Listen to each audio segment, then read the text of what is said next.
There was a time when evenings arrived quietly, without screens glowing in every room. Conversations unfolded slowly, and the hours after sunset seemed to stretch gently before us. Looking back now, many wonder, did we truly have less back then, or were we living inside a kind of richness we scarcely recognized? Hello, I'm Norman Carter, and this is my channel. Welcome, and thank you for being here. In many neighborhoods, the evening used to begin long before the sky had fully darkened. The last light of the day lingered across quiet streets, touching the windows of modest homes where the routines of daily life unfolded with certain calm rhythm. Inside, the sounds were familiar and unhurried. Dishes being set on the table, chairs sliding softly across wooden floors, and the distant laughter of children still reluctant to come indoors. Dinner was rarely hurried. In those days, the evening meal often served as a natural pause between the busy hours of work and the slower moments that followed. Families gathered around tables that were sometimes small, but almost always full of conversation. No one thought of it as a ritual. It was simply the way life unfolded. Many of us remember the small details that filled those moments. The clinking of glasses, the passing of bread from one hand to another, the gentle rhythm of voices exchanging stories from the day. Someone might speak about a problem at work, another about a neighbor who had stopped by unexpectedly. Children listened more than they spoke, absorbing the language and gestures of the adults around them. At the time, these scenes seemed entirely ordinary. No one imagined they were part of something quietly meaningful. Outside, the streets carried their own evening rhythms. Long before the glow of televisions filled every living room, children often remained outdoors until the last trace of daylight faded from the sky. On summer evenings, the sidewalks became informal gathering places. Bicycles leaned against fences. Balls rolled across patches of grass. Laughter drifted between houses. Parents rarely needed to supervise every moment. The neighborhood itself seemed to function as a gentle form of oversight. Doors remained partially open, and voices could travel easily across yards and porches. If someone called a child's name from across the street, everyone nearby heard it. It may seem like a small detail now, but the sound of a distant voice calling someone home carried a certain familiarity. It was a signal that the day was slowly drawing to a close. Only later did many begin to realize how deeply those shared spaces shaped everyday life. Inside the home, evenings moved at a slower pace than we might expect today. After dinner, dishes were washed by hand, sometimes with quiet conversation continuing across the kitchen sink. The task itself was rarely treated as an inconvenience. It was simply another part of rhythm. Meanwhile, in the living room, someone might adjust the radio dial or unfold the evening newspaper. Radios were once the quiet center of many homes, carrying voices that seemed to arrive from far beyond the walls of the house. News reports, music programs, and dramatic broadcasts filled the air with a steady presence that asked little from its listeners except attention. It is easy to forget how powerful these moments of shared listening once felt. Entire families could sit together in a room, focus on a single voice speaking from a wooden cabinet in the corner. No one spoke over the program. No one checked another device. The experience was collective. Few people noticed the significance of that simplicity at the time. Television eventually arrived in many households during the 1950s and early 1960s. But even then, its presence was limited. A single set might sit prominently in the living room, often placed carefully within a piece of furniture designed specifically to hold it. Watching television was not an endless activity. Programs appeared at scheduled times, and when the broadcast ended, the screen simply went dark. The silence that followed was rarely considered a problem. Instead, evenings often drifted naturally into conversation. Adults discussed small matters that rarely seemed important in the moment, whether forecasts, local news, plans for the weekend. Children sometimes played quietly on the floor, building small worlds with simple toys, or drawing pictures under the warm light of a lamp. Looking back, many of us recognize how these small scenes create a sense of presence that is difficult to describe. In those years, the pace of information itself was slower. News traveled through newspapers, radio broadcasts, and word of mouth. A story might circulate through an entire community before appearing in print the following morning. People had time to reflect, to discuss, and sometimes even to disagree face to face. This rhythm shaped the way evenings felt. The hours after sunset were not crowded with constant updates or notifications. Instead, they offered space. Space for conversation, space for silence, and occasionally, space for boredom. Strangely enough, boredom once played a quiet role in everyday life. Children who had run out of games would invent new ones. Adults who found themselves without immediate distractions might step outside for a walk, sit on a porch, or simply watch the slow movement of clouds across the night sky. It seemed like a small detail then, but over the years, many began to realize that these moments of unstructured time carried a certain value. Porches, for example, once served as informal gathering places in countless neighborhoods. As the evening air cooled, people brought chairs outside and sat together, watching the world pass slowly along the street. Conversations wandered freely from topic to topic. Sometimes neighbors joined in. Sometimes they simply exchanged a few words before continuing their walk. No one planned these encounters. They happened because people were present, and presence in those years was rarely interrupted.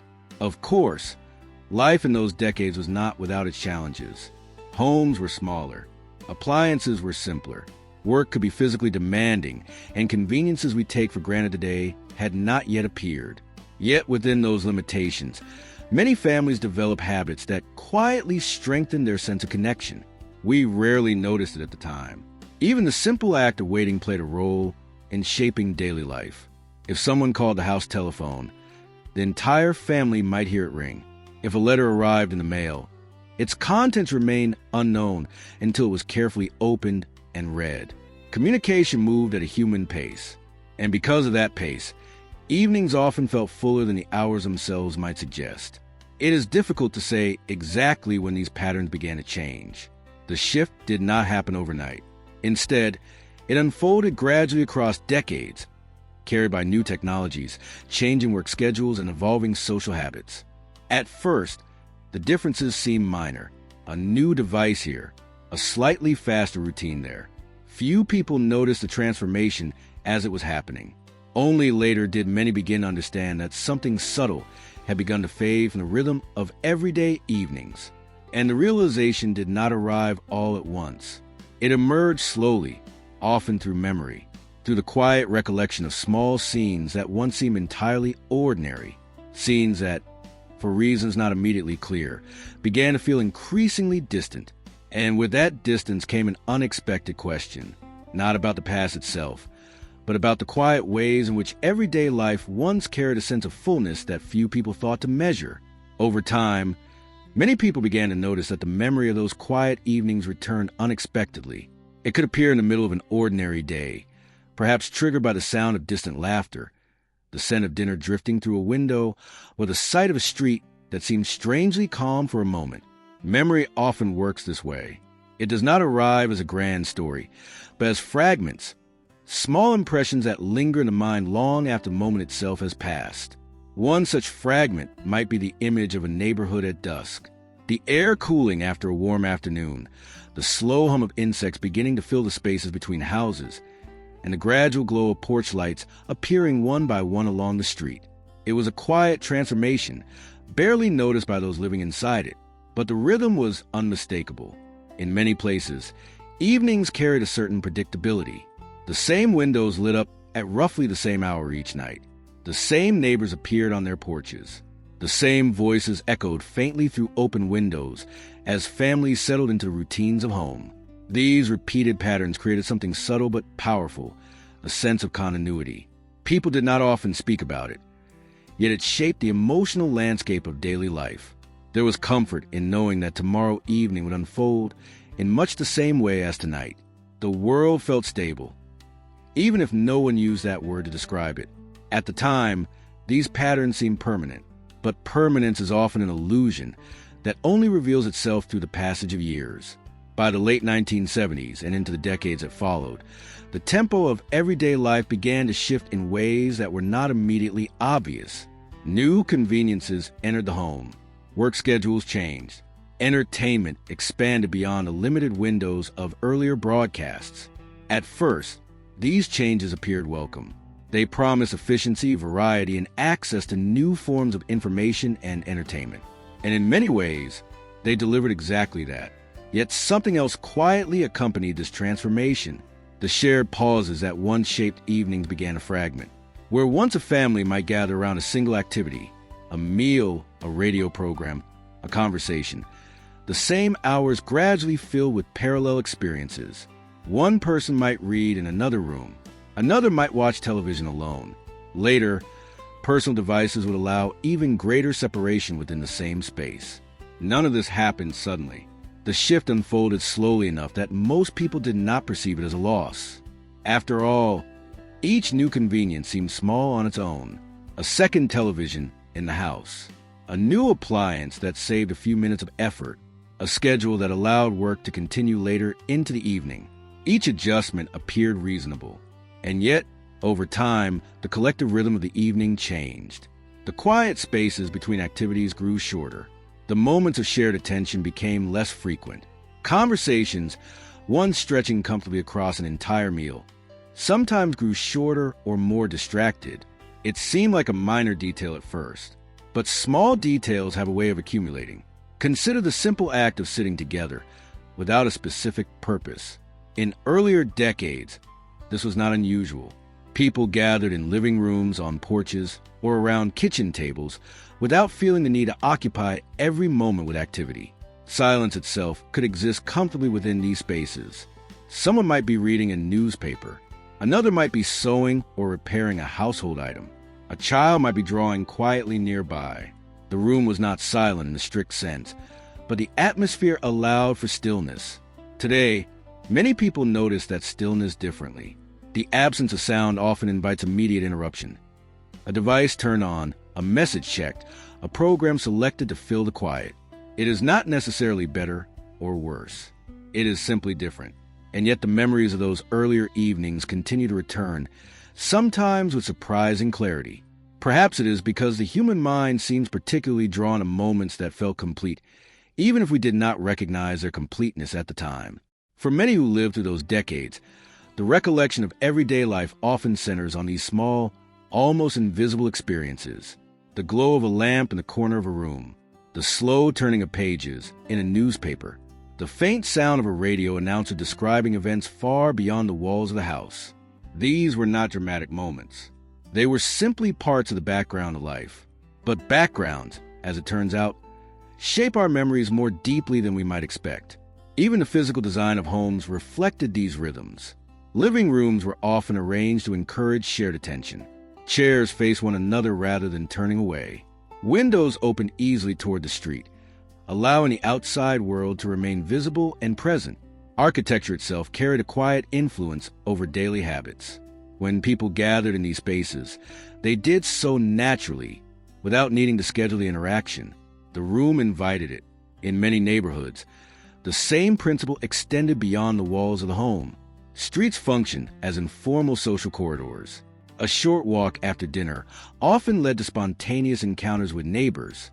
Children finished their games while adults exchanged news of the day. These were not planned events. They simply occurred because the environment allowed them to happen. Over the years, as lifestyles evolved and technologies expanded, many of these patterns gradually shifted. Houses grew larger. Neighborhoods spread farther apart. Schedules became more complex. With each change, the structure of evening life adapted. And yet, despite all these transformations, the memory of those quieter evenings continues to resonate across generations. Perhaps it is not the simplicity itself that people remember most strongly. Rather, it is a feeling that time moved with a certain gentleness. Moments were not constantly measured or optimized. Activities did not need to justify their existence through productivity or efficiency. An evening could pass through conversation, quiet observation, or shared presence without anyone asking whether the time had been well used. It was simply time lived together. Over the years, many people have come to reflect on this aspect of the past with a particular kind of curiosity, not because they wish to return to another era, but because a memory reveals something subtle about how humans experience connection. Connection often grows not through extraordinary events, but through the accumulation of ordinary moments, moments that seemed insignificant at the time, moments that no one thought to record. And yet those moments now remain among the clearest images many people carry, from earlier decades. A quiet street at dusk, a family gathered around a table, a radio voice filling the corner of a room. None of these scenes appear remarkable while they were happening. But memory, with its peculiar wisdom, has a way of preserving exactly those moments that once passed unnoticed. And perhaps that is why the thought of those evenings continues to linger, not as a longing for a different time, but as a gentle reminder that the fullness of life is often hidden within the simplest hours of the day, hours that, while they are unfolding, feel entirely ordinary, until many years later, when we begin to understand what they quietly held.